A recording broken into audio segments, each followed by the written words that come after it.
Reminding me, I totally forgot. Of course. And we are live. Welcome, everybody, to Nina Goes Live, LinkedIn Straight Talk for coaches and creators. And today we have David Shriner-Cahn with us. And I'm especially excited for this edition because David and I have been having a ongoing public conversation between, his podcast twice and now here. And the conversation has been about showing up on social media, LinkedIn in particular. No surprise there. And we just had a release yesterday, right, David, or the day before? Monday on David's show called Smashing the Plateau on LinkedIn Lives. So today we're turning the tables.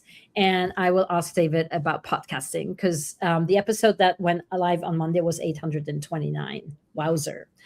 So David, why don't you introduce yourself briefly to the audience so they know who you are?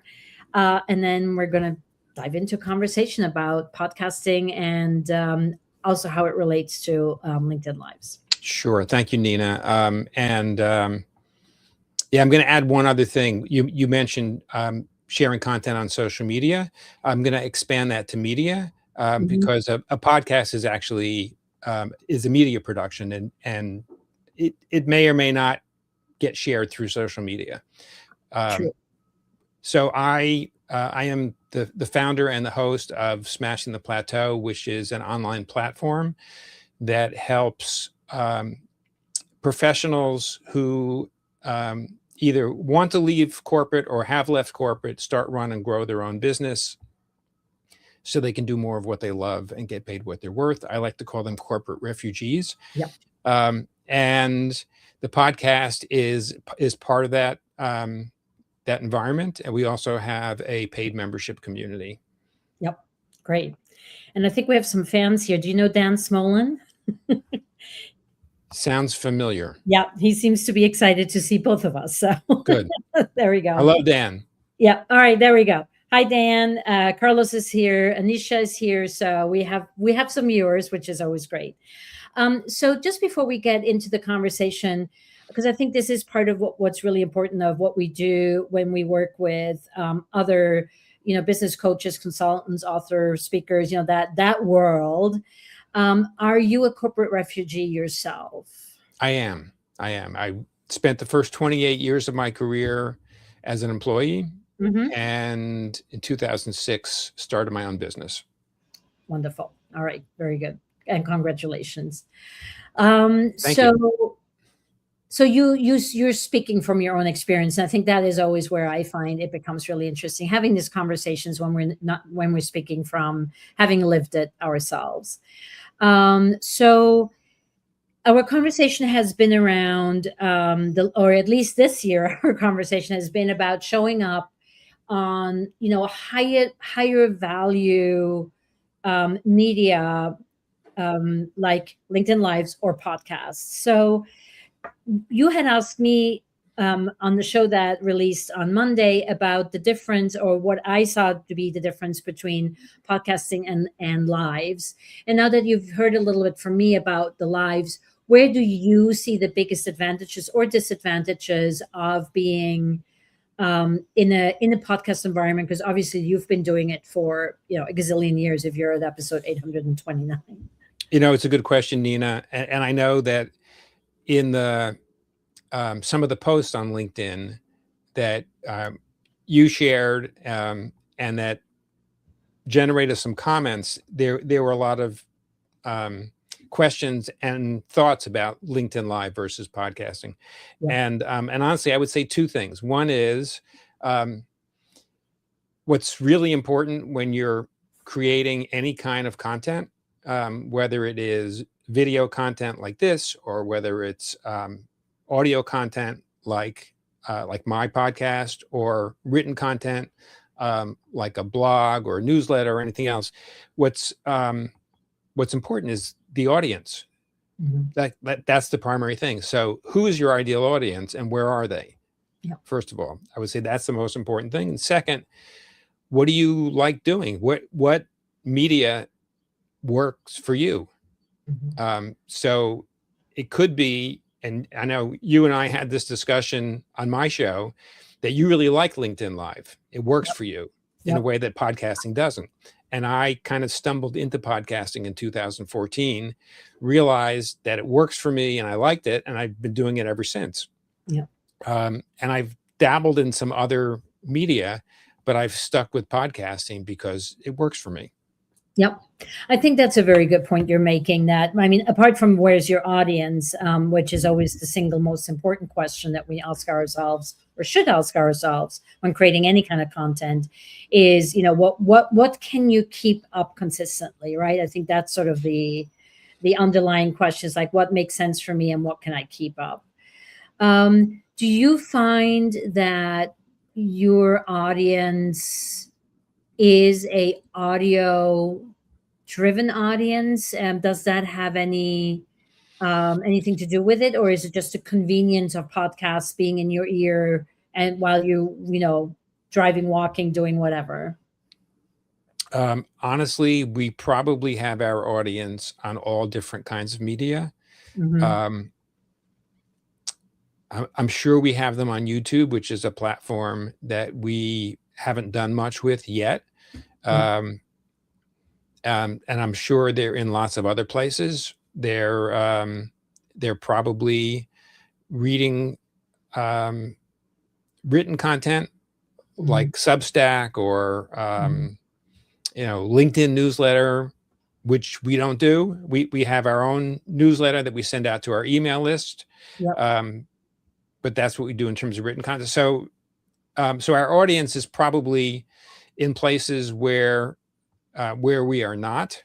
But again, I've found that the podcasting medium works well for me. And one thing that's unique in particular about audio conversations is that there's an intimacy to it. When someone is listening to a show that's audio only, they feel like they're in the room with you in a way that doesn't happen with video. Okay, interesting statement. Do you find the visuals to be distracting, or is it because we're not as focused or focused on other things?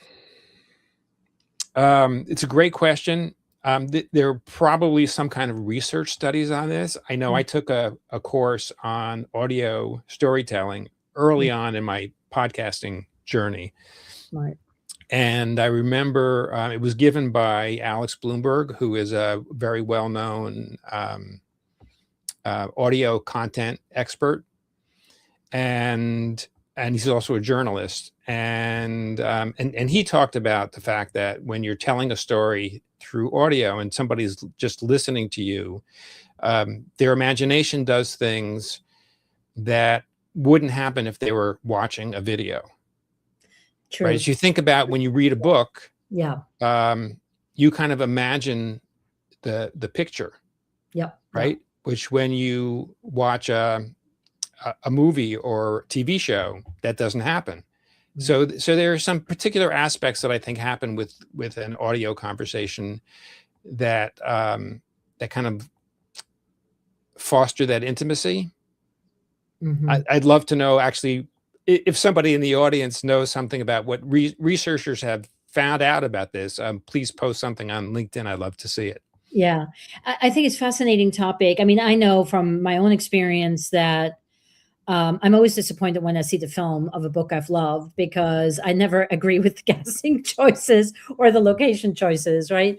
And in the book, you can go into so much more detail. I also know of myself, for instance, that I'm not good in retaining information when it's audio only. I kind of need those visual anchors. So I think to your point of earlier, what works for you, and then, you know, what works for your audience. Are you also streaming your podcast, for instance, simultaneously, or when you release them? Do you also have a video part of it, or do you really only release the audio? Right now, we only release the audio. We Yeah. are planning to start releasing the video, but it's a different Mhm. process. Yeah. Not to get too geeky on everyone, but Geek out at the the want to. audio podcasts get distributed through what's called RSS feed, Yeah.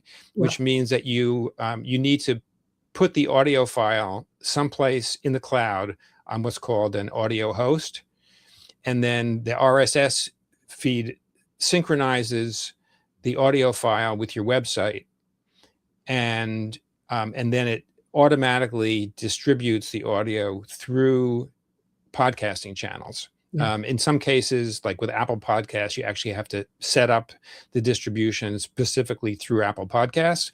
In some of the other ones, it's more of an automatic process. But this way, every time you create a new episode, it automatically gets released to through all those distribution channels. And with like video on YouTube, for example, you actually have to upload each video individually. It's a different process. Yep. Yep. Very interesting distinction. And we had talked about that with the lives as well. And, Dan Smolin, who is in the audience, who is a fellow LinkedIn live producer. He, like me, comes from a producing background. He put in a really interesting comment, which I'm going to put it live, but it might be, oh no, it does fit. So I like what he sort of points out, which is the upside of LinkedIn Live is the audience connects with you without leaving the platform, right? So it's very immediate, it's very there. And then the downside is the perpetual technical glitches, which Dan and I have been, we've become pretty good in addressing them as they happen, but it does take sort of a willingness to, be in the moment and fix it real fast. And then the upside of YouTube, seamless presentation. And then downside for him, at least, universe is wide. So engaging in YouTube is a fraction of the LinkedIn Live audience. Very true. Yeah. And then, to add that back, bring it back to podcasting. I think the biggest advantage of podcasting, as far as I can see from where I'm sitting and where I'm envious, is this RSS feed you just mentioned, right? Because with a LinkedIn Live, I'm very limited. I'm agnostic to LinkedIn. I might simultaneously screen like we are right now.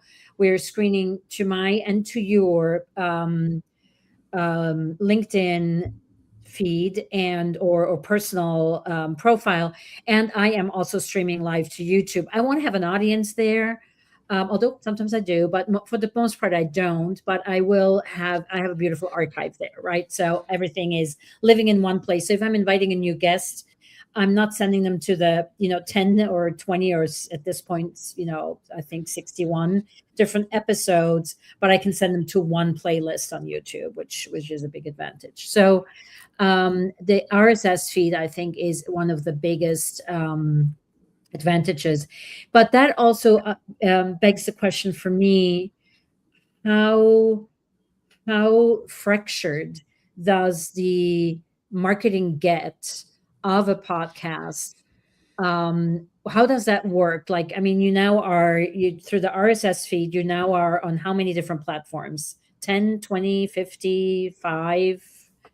That's a great question. I don't even know.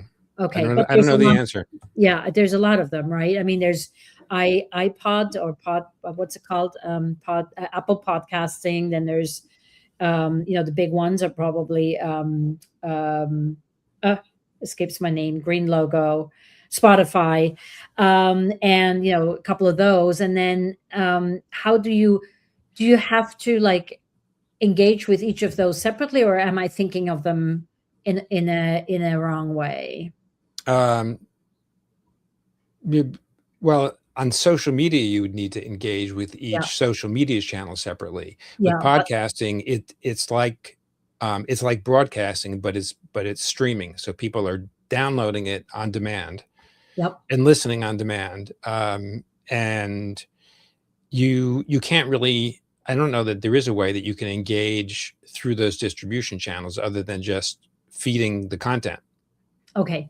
But let's say you would want to have reviews or, people liking your podcast. Is there a way to engage, or is that just something that people choose to do and you have no control over it? Yeah, the only one, I'll be honest, the only distribution channel that I pay attention to when it comes to reviews is Apple Podcasts. Yep. And maybe that's because I started my podcast in 2014 and Apple was really the only game in town in those days. Okay.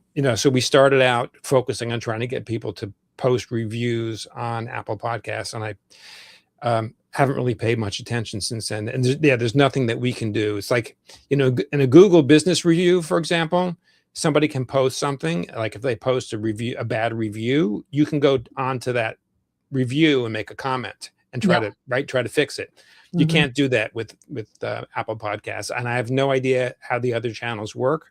Yep. I'll be honest. Hate to say it, but I don't pay a whole lot of attention to the reviews.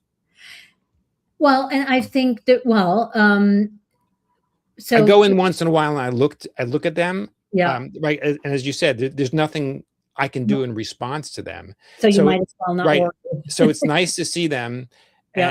And I appreciate when people leave reviews, and we ask people to leave reviews because it helps new people find the show because of the algorithm. Yeah. But in terms of so it's like an algorithmic marketing piece. It's relatively small in terms of what actually matters. And honestly, I think what makes the most difference in podcast marketing is being present on other podcasts, because people who listen to podcasts will listen to podcasts. So like if I'm a guest on your podcast, somebody who may not have heard of my show will then hear about my show because they follow you. Okay. And if what I say on your show resonates with them, they may want to subscribe to my show. And right. And the most important thing is in any of these distribution channels is for people to subscribe, because then they get notified in their podcast distribution channel feed when there's a new episode. Yep. Which is the most important thing. Yeah. Which is the most important thing. Because honestly, I mean, there's so many podcasts now. A podcast like mine, even though we've been around for 11 years, I don't know that it's going to be found that much organically on any of the distribution channels. Yeah. So subscribers then is what is the most important thing, because then they get notified when you drop a new episode.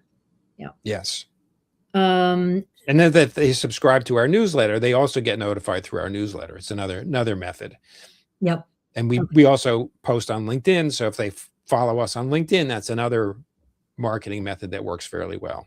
Right. So you have a rhythm where you just you have a new episode, it goes to X amount of different places where you let people know that it has how important at that point become your guests? So probably another way of asking the question is, what constitutes a good guest for you on the show? I was thinking about that in kind of anticipation of this conversation.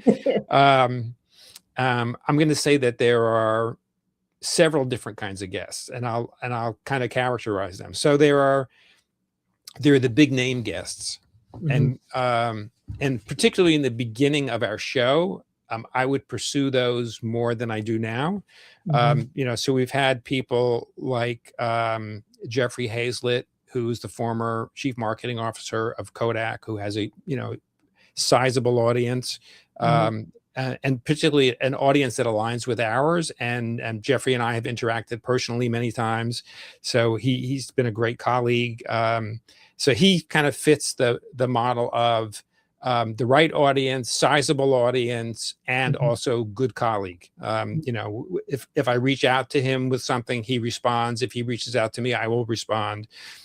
Dory Clark is another one who has she's a Wall Street Journal, New York Times best-selling business author. She also has a sizable audience.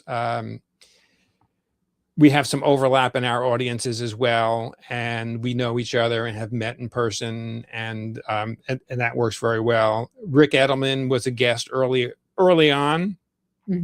He's another New York Times best-selling author. He's a very well-known personal finance expert who actually had a radio show for decades. Right, has very successful business nationwide. Gary Vaynerchuk, who many people will recognize, serial entrepreneur, CEO of VaynerMedia. Gretchen Rubin, who's a New York Times bestselling author, founder of the Happiness Project. These are all people with big audiences. Some of them I would say I have a personal relationship with as a result of having them, connecting with them as a guest on my show. Others, less so. If I reached out to them, I would probably not get any response. So those are the big name categories, and you know, they, in some cases it's a good, it's good to have them on. Other cases it's more of a vanity thing. And then I would say there are people who kind of represent the challenges of what people in our audience are dealing with. And I would say for those people, there are kind of two criteria that make a huge difference. One is kind of representing people in our audience and the struggles that our audience deal with, so that listeners realize that they're not the only ones going through a particular struggle, and they learn how other people may have addressed those challenges. So that representation is important, but also the other piece is being a good storyteller. Being willing to share personal stories. And again, it goes back to this sort of intimacy of what happens when you're listening to somebody speak. I think that really resonates a lot with listeners. You're really good at that. I've had you on my show now 3 times. Maddie Niebauer, whose episode came out just a couple weeks ago, she was an employee early on in her career. Her last job was as chief of staff at Teach for America. She ended up then transitioning to become a fractional chief of staff person on her own. And she actually leveraged that experience to creating a whole platform called VChief, which is a scalable service business for fractional C-suite professionals. I had her on probably a year after she started that business, and then just had her on again as like an update, and she has done like super well and was great at sharing, the ups and downs of her story. Wayne Pelletier, who has spent 25 years as a creative professional as an employee, started his own business, Resonant Pixel Company, in 2021. And one of the interesting things Wayne has done is that he has pivoted to a productized service business, which is an unusual business model for somebody who is in a creative kind of agency model. And he has done really well. He's a member of our community, so I know him like intimately and know his story well, but he's a great storyteller. Thomas Bertels, whose most recent episode came out last June, is a business transformation expert. He recently released a great business book. He has 3 decades of experience helping companies, quite a breadth from startups to Fortune 5 on how work gets done. And he's also a member of our community, so I know him really well. And he's great at telling stories. So I would say the combination of kind of representing who our audience is, along with great storytelling, is really key. And honestly, as much as I like the sort of the vanity of having people with big audiences, I like the storytellers better. I would agree with you. And, it's funny because there's actually a couple of things that came up while you were talking that I want to ask you about. But to stay with the, sort of bigger names versus the people who can actually address pain points that are in your audience and can do so with good storytelling. I think in the end, when we started showing people how to create their own LinkedIn lives, we had this whole concept of aspirational guests. And it was like, okay, we have a goal in mind. And the example I always gave was my friend Melissa, with whom I do have a show. She's an artist, and she wants to get collected by the MoMA and by the Whitney. She's well on the way there, but she's not there yet.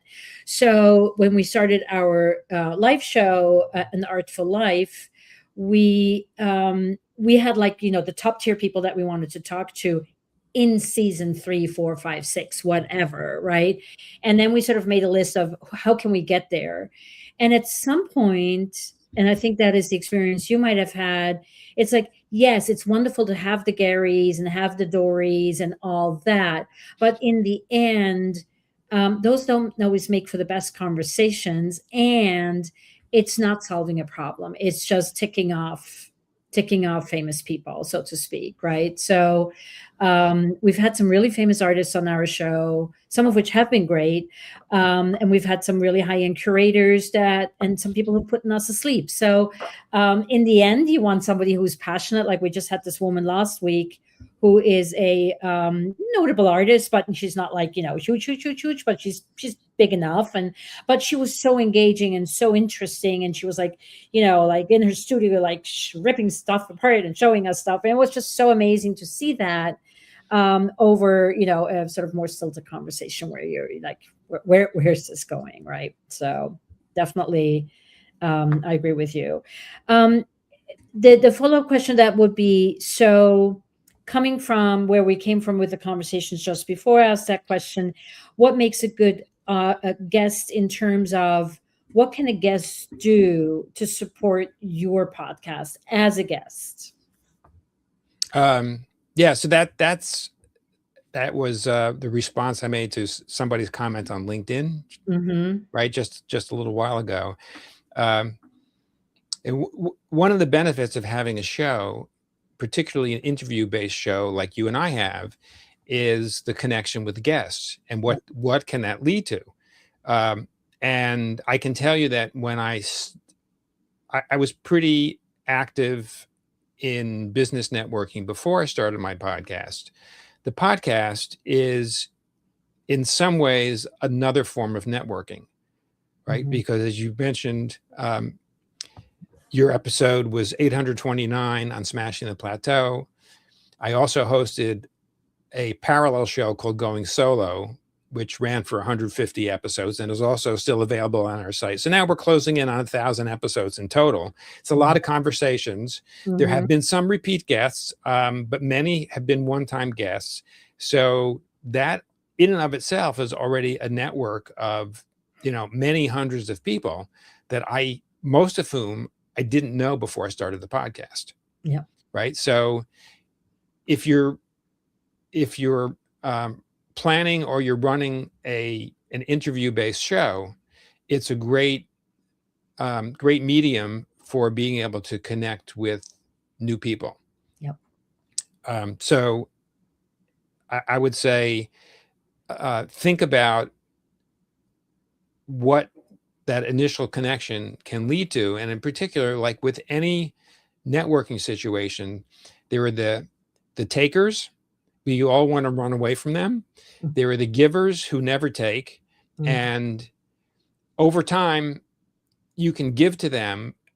I'm sorry, you can take from them because they're the ones who want to give. But if you want to build a long-term relationship, what's really ideal is the exchangers, people who are both givers and takers. So think about what is it that is that may be an opportunity to continue the relationship, whether you're a host or a guest, with that other person. And at the end of the episode, after you finish recording, say, what else can I do to help you? I mean, even though I have a platform, we don't charge guests to come on. So you're basically getting free publicity. I will still ask guests, what else can I do to help you?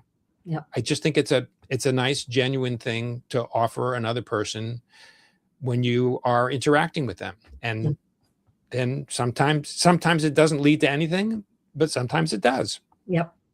Absolutely. And I think it's just a very a wonderful way of being generous on top of being generous, right? Dan has another fantastic question, which I'd love to address. So can we discuss the benefits of pre-interviewing guests? I have a very strong opinion about that. And if you do it, what do you look to get out of the meeting? So what do you think, David? Well, I pre-interview most guests, not all, but most of them. And I look for a few things. One is obviously I look for mutual fit. And actually did a pre-interview just a couple weeks ago with somebody who I thought would make a great guest. And we both realized within the first 5 minutes that that I had kind of misread something. And although it was, you know, it was a great conversation and we were glad we met each other, that person wasn't really right for my show, and it wouldn't have benefited them to spend an hour being interviewed by me. Yep. Right. But they didn't mind spending the half an hour that we spoke kind of exploring this. So I think just identifying whether or not there's a good fit is really important. I have had some interviews that I have felt afterwards have been duds. It does happen. And if you pre-interview somebody, you're more likely to weed those out. You don't want to waste somebody else's time. You don't want to waste your time. And it costs money to produce a show. Yeah. Right. Absolutely. So you don't want to waste money either. So that's one. The second is it gives me a chance to think through what might be most valuable to our audience in the conversation once we do record. So I will always come away with a few points, even though we have a pretty ironclad process that we share with guests in advance so they can prepare to be interviewed. I've heard from guests that our process is much more thorough than most. I'm a process person, and I've been doing this for a long time. So we constantly, you know, try to tweak it and improve it. So we give our guests a lot of information so that they can shine. But I always look for something like what's unique about that person who I'm going to interview, and what might make this episode a really great conversation for our audience, and help them and help us at the same time. Yeah. Yep. Agreed on all of the above. Interesting. And, you know, for me, normally I invite people into my show. Now mine is only monthly, so I'm not looking for 52 people a year. I'm looking for 11 or 12. But normally I meet people, we're having a great conversation. They're adding incredible value. They're generous. They're good storytellers. We hit it off and we have good chemistry. That's who I will invite into my show. And just from a interview technique perspective, and this is something I learned in documentary filmmaking, is when people come into a second conversation with you, even if there's just a half-hour break between the two, there is sort of that re-recognition factor that makes a conversation then much more intimate and conversational and relaxed than meeting somebody the first time, and we're still trying to suss out each other's energies, right? So I think a pre-interview, whether it's a formal pre-interview or a other form of having met, I think is absolutely key. The one thing I always caution against is to not get into the topic that you want to discuss, because once you do that, then the conversation can become a rehash. And then it's not as authentic and genuine or as spontaneous as it could be once you're actually getting into the podcast conversation or the live. Yeah, I would agree with that, Nina. And it's interesting. I just recorded an episode earlier this week where, this was one of the cases where I didn't have a conversation with the guest ahead of time. But we could tell, like, from the first few minutes that we were likely to have a pretty deep, meaningful conversation. And we almost got into the podcast conversation before we hit record. And I was actually the guest, who's also a podcaster. So he knows this. He said, let's not get into the podcast conversation. Yeah. And I said, yeah, agreed. Let's start recording. Yeah, exactly. Yeah, you want to make sure you keep the gold for the conversation. Yeah, totally agreed. Great question, Dan. Thank you so much. In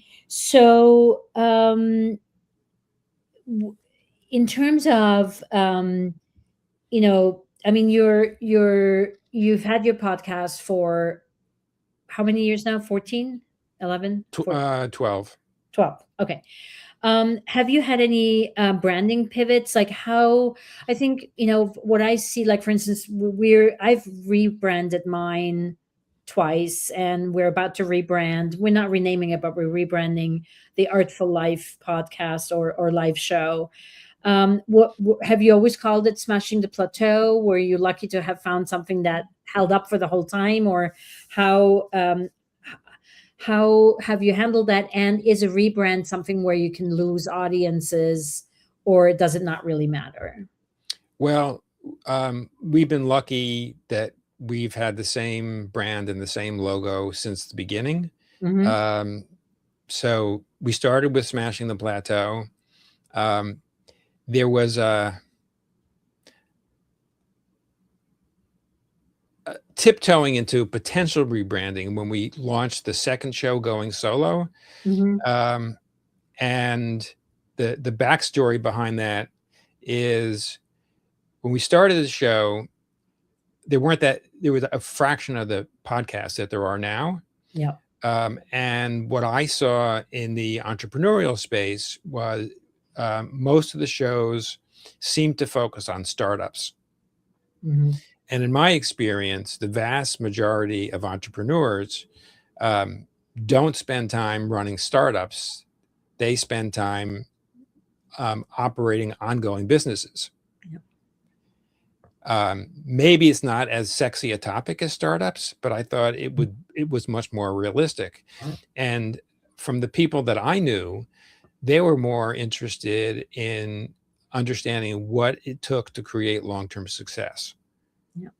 So initially, I was looking for conversations with guests who were entrepreneurs running any size business, who could talk about what it took to build long-term success in their career. Which is, kind of a broad topic, but it was differentiated from the other things that were out there, and it spoke to our audience. Over time, our audience became more targeted on the solopreneur type of business, particularly professional services. And they also became more targeted on people who started their career in corporate and left either voluntarily or involuntarily Hmm. and didn't want to ever go back to corporate. They wanted more control over their career destiny. They wanted a business that was going to earn enough money that could support their lifestyle. They weren't looking to build these huge enterprises. They wanted to just do good work that they love doing and get paid what they're worth. So we hadn't changed the kind of the nature of the guests that I was looking for on Smashing the Plateau at that point. And I thought, I'm wondering whether we need to change the focus of the show. And maybe one way to test this out is to start a second show. And that's where we came up with the name Going Solo. That was the whole idea. Like, you have now gone solo, or you want to go solo. How do you do it? How do you do it successfully? And specifically, I was looking for people who had gone solo and had good stories to tell about it. The first guest had a great story and is a good storyteller, Philip Van Dusen, who had a great corporate career, had a very significant position in a large corporation, which ended up being toxic and it affected his health. Yeah. And he talked about this on the show. And then he quit and felt like he needed to, as he described it, take time off, and spent, I think it might have been like a year or so, kind of figuring out what his next move was. And he started his own business, and he talked about that whole process. So that kind of conversation was like something that I was testing with Going Solo, and it seemed to resonate with people. And I got some great guests who had great stories to tell. Another one, my friend Jamie J, who is also a fellow podcaster, he talked about getting fired from his last job and doing the walk of shame as he was being escorted from his desk to the door, which is really powerful. And in today's world, a lot of professionals have the experience of being terminated. In some cases, the companies try to do it more gently than others, but I Yeah. think that whole idea of the walk of shame resonates with people. Jamie has done a great job as an entrepreneur since then, and runs a great business now called Bottleneck Distant Assistance. But so those stories and that foray into going solo was maybe potential rebranding. And during the few years that we were running both shows in parallel, Smashing the Plateau started to become much more like going solo, and I started having almost the same kinds of guests on both shows. And I realized that I needed to make a decision about, do we really need to have two shows? Should we have one show? What should the show be called? And in the end, I decided that it was probably time to sunset going solo and just continue with Smashing the Plateau, following the theme that we explored with going solo, which is how do you, as a corporate refugee, start, run, and grow your own business so you can do more of what you love and get paid what you're worth. And that's been the theme of Smashing the Plateau ever since. And the reason we stuck with it, we decided to continue with the Smashing the Plateau name, is we had the URL smashingtheplateau.com. That was where the traffic was. We had the recognition in all the algorithms and everything connected with the podcast. So it just made more sense, since it was still a pretty good fit in terms of the brand, to continue with Smashing the Plateau. Yeah, that makes an awful lot of sense. And it's a great name. It is a name that can hold a variety of branching off topics, right? So definitely, if it ain't broke, don't fix it. And it's like with me with Clockwise. Clockwise Production has been around since incorporated in 1996. And there's never been a reason to change it or fix it or make it other, because there's a recognition factor, there's the URLs and all of that, and the legal entities. So why bother? I want to shift a little bit in the conversation, because I know this is really important to you, and I want to tie it back to podcasting. So you are a community leader.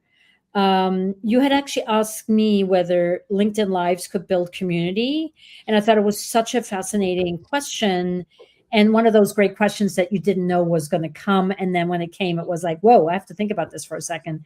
So I want to kind of return the favor and ask you about, you are a podcast host. You are very prolific. You have a really well-respected, highly rated show.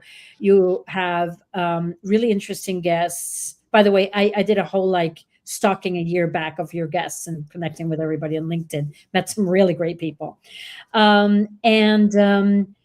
does that tie in with the community aspect that I know is very important to you as well? If it does, or is it two separate things? Well, here's what I think, and it's interesting. I actually just had this conversation this morning with an upcoming guest in one of those pre-interview conversations about content. This was somebody who also creates content. The content is a way to connect with people, build relationships, which may take some time. It's not quick. And it also provides credibility.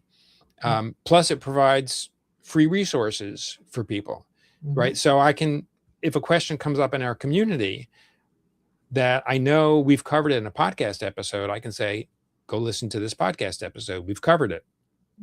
Right. So when things come up about LinkedIn, I can send them to the episode with you, because you have some great tips about how to use LinkedIn. Right. So as it's great as a resource when you run a community, it's great for connecting with people who may or may not be a good fit for your community, but hopefully some of them are. They may end up being people who have potential community members in their audience, so they could be referral sources.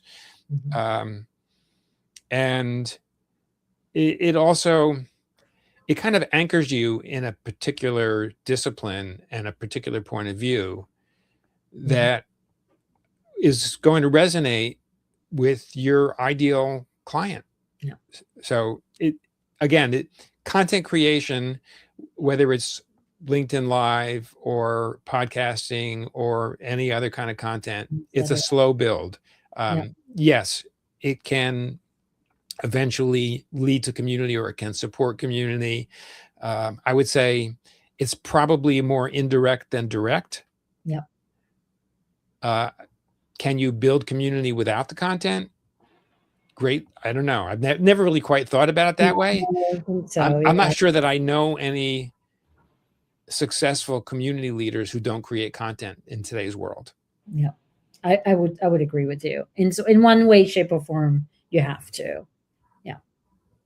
Yeah, agreed. So if people want to connect with you, reach out to you, how do they do so best? They can go to smashingtheplateau.com.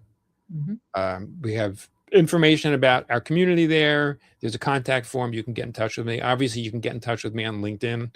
That is the one social media channel that I'm active on. I don't really pay much attention to the rest of them. Yep. So either of those is fine. And we also, if you're interested in kind of how our community helps corporate refugees, we have a framework that we follow. And we have a free download that kind of outlines the steps of what we call the SMASH system, and that's available if you go to smashingtheplateau.com /checklist. Yep. So yeah, smashingtheplateau.com/checklist. The SMASH list, you're calling it? The SMASH system. Oh, system. Yeah, okay. It's 5 steps that help you go from identifying what's important to you in your business and your life to what do you need to do every single week and every single day that is going to move the needle forward so that you can work towards fulfilling what's most important to you. Love it. I'm going to go and download that myself. Thank you.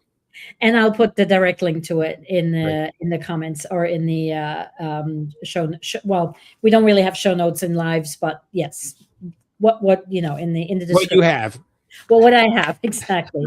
The last question I'm going to ask you, I ask that of every guest, and we haven't really talked about LinkedIn in this conversation as much, but. What is the one LinkedIn pet peeve that you have, if you have one?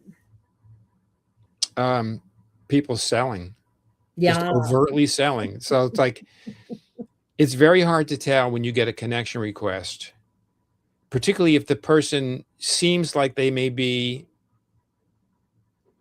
like in your audience or maybe adjacent to your audience without a note. Right. And I get a lot of these. And and I know there are people on LinkedIn who won't accept a connection request from somebody unless they've actually had some interaction. I'm willing to accept one if it seems like the person, like there may be some potential synergy. I mean, you can always unfollow them, right, unconnect with them. But anyway, and then you click accept, and then bing, you get an overt sales message in your inbox, and I'm like, yeah, exactly. I'm 5 paragraphs later, we haven't had any interaction. How do you even know what I want or need? Yeah. I sometimes I do the snide remark back. How is this working out for you? Or really, have you looked at what I do? Because they're selling me like something like, you want to be better on LinkedIn. I'm like, excuse me. But yeah, it's a marry me on the not even first date yet. Yeah. It's a good question, Nina. Thank you, and you are not the only one who has that answer. So I should keep a tally. Yeah, LinkedIn, if they wanted to, I'm sure there's a way to prevent that. Well, there are automations that are forbidden. And that's what you're getting. So the moment you hit yes into connections, you get one of those DMs. And then the horrible thing is, even if you answer no, thank you to the DM, it can trigger more DMs, right? So I've kind of learned to sit on my on my snide little tongue and my fingers and not type up a snarky response, because if I do, I might make myself susceptible to even more messages. It's not the automation, it's the message behind the automation that well, gets and me. then there's that, right? But even the automation, I mean, first of all, it's forbidden by terms of engagement and conduct by LinkedIn, number one, and it can get you banned. And it just also, people are so allergic. I had an older message, and I have a VA that helps me on LinkedIn, and I had asked to send this, pre-created message, but we put in elements that make it, current, for thanking people for that actually comment on my posts that are not first connections. And the messaging was not from today. It was like maybe 3 months old.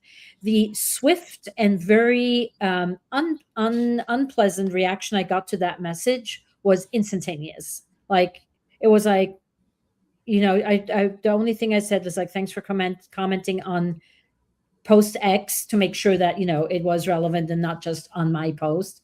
And then I had a sentence in there of like, I help LinkedIn, I help people with their LinkedIn. What do you do? Or something like that.